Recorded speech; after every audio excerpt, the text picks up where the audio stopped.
para falar agora sobre o aumento do imposto sobre mais de 1.200 produtos, entre eletrônicos e bens de capital, teve uma repercussão muito negativa dentro do próprio governo. E aí há uma discussão muito grande, será que o governo pode ou não pode voltar atrás dessa decisão que vai incidir em inúmeros produtos, mas foi uma decisão do próprio governo. Entretanto, já há um movimento dentro do Planalto e na própria equipe econômica do governo, a possibilidade disso ser revertido em relação a essa tributação, porque pegou mal na área produtiva, no setor produtivo aqui do Brasil. Deixa eu chamar a Denise Campos de Toledo para comentar rapidamente sobre isso.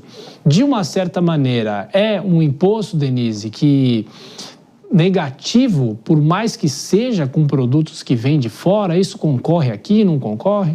Olha, o governo justificou, Tiago, que seria uma proteção à indústria brasileira contra a concorrência, em certa medida desleal, porque são produtos importados que entram no Brasil mais baratos. É mais ou menos a justificativa dada por Trump para várias taxações que foram aplicadas, não é? A questão de balança comercial, da entrada mais forte de importados no mercado local. Agora, no final das contas, o governo mesmo prevê um acréscimo de 14 bilhões de reais na arrecadação deste ano.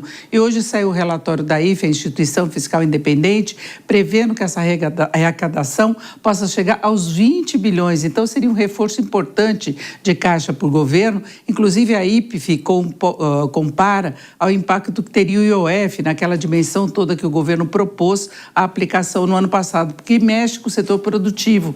Então, tudo bem, você tem similar nacional que sofre essa concorrência. Agora, o problema é as empresas que adquirem máquinas, equipamentos importados que não têm similar nacional ou similar de qualidade inferior e que vão ter um custo maior ou não vão ter condição de adquirir esses produtos. Então, elas não ganham competitividade, elas têm essa dificuldade de implementar e pega equipamentos na área de saúde, pega freezers, são máquinas, equipamentos, bens de informática e telecomunicação. Então, tem até alguns exemplos aqui. Smartphones, pega o celular, ficaria mais caro. Freezer, painéis indicadores com LCD ou LED, fornos industriais, equipamentos de saúde, até para exames de ultrassom e aparelhos dentários.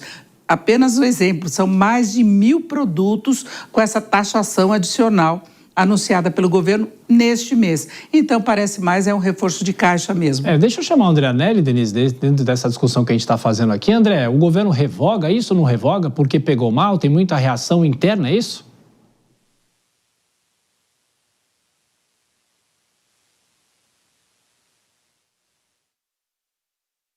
Estamos sem o áudio do André, a gente vai tentar refazer a nossa conexão. Ele que está em frente à residência oficial, esperando uma informação sobre o ministro da Fazenda, Fernando Haddad. E teve uma repercussão negativa, isso, Tiago, inclusive nas redes sociais, porque as pessoas já têm essa implicância, né, com relação ao excesso de taxações anunciadas pelo governo. Nesta semana mesmo nós falávamos do recorde histórico de arrecadação no mês de janeiro, recordes que foram batidos no ano passado, então é difícil ver uma boa intenção nessa questão da taxação. O André voltou. Agora sim, André.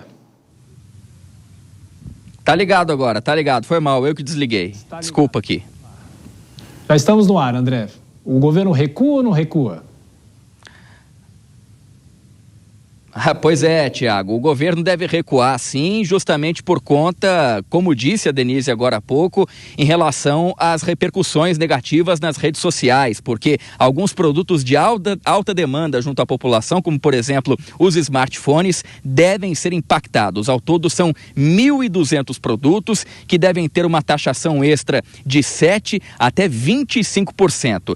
O que o ministro da Fazenda, Fernando Haddad, ele que inclusive, como a gente já noticiou amplamente aqui no jornal Jovem Pan, está reunido nesse momento com o presidente Lula, mas não tem, pelo menos no primeiro momento, nenhum tema relacionado a esse assunto em debate. O que Fernando Haddad já disse mais cedo é que poderia sim revogar essa medida, mas ele defendeu a medida que vai gerar um fluxo de 14 bilhões de reais aos cofres do governo federal por ano, é que o governo pode voltar pelo menos atrás, pelo menos em alguns detalhes, como por exemplo, no caso de o produto taxado não ter nenhum tipo de similar aqui no Brasil. Então, para que não aconteça uma alta desses produtos que são de origem apenas importada, é que essa medida poderia sim ser revista. Por outro lado, há quem defenda já junto ao governo federal realmente uma revogação total dessa medida, no sentido de fazer com que sejam apaziguados esses ânimos que ficaram mais exaltados, principalmente nas redes sociais, nas últimas horas. Tiago. A reação em relação a isso, André Anelli continua de plantão.